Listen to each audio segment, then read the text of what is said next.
নমস্কার, tasty tradition with মনীষাতে সবাইকে স্বাগত। আজ একটা interesting and unique recipe share করব, তা হলো ইনস্ট্যান্ট মালাই কেক। তো চলুন, প্রথমে আমি 8টি মিল্ক ব্রেড নিয়ে এর এজেসগুলো কেটে রেডি করে নেব। এখন একটি পাত্রে 1 লিটার দুধ দিয়ে ফুটিয়ে তার থেকে দুটো আলাদা বাটিতে দুধ তুলে নিয়ে অল্প দুধে কেশর ও বেশি দুধে 2 চামচ কাস্টার্ড মিশিয়ে নেব।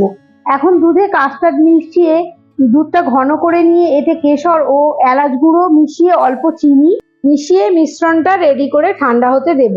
এবার একটি পাত্রে ফ্রেশ ক্রিম ইলেকট্রিক বিটারে বিট করে এতে মিঠাই মেদ দিয়ে আবারও বিট করে মিশ্রণটা রেডি করে নেব। এখন একটা স্কোয়ার শেপের বোলে পাউরুটি সাজিয়ে প্রথমে কাস্টার্ডের মিশ্রণ দিয়ে গ্রেট করা বাদাম ও খোয়া ছড়িয়ে জাফরান দুধ ছড়িয়ে নেব। এখন আবারও পাউরুটির লেয়ার দিয়ে একই রকম ভাবে সাজিয়ে উপর থেকে ফ্রেশ ক্রিম দিয়ে কভার করে নিয়ে আবারও গ্রেটেড বাদাম খোয়া ও কেশর ছড়িয়ে ফ্রিজে সেট করে নিলেই রেডি ইনস্ট্যান্ট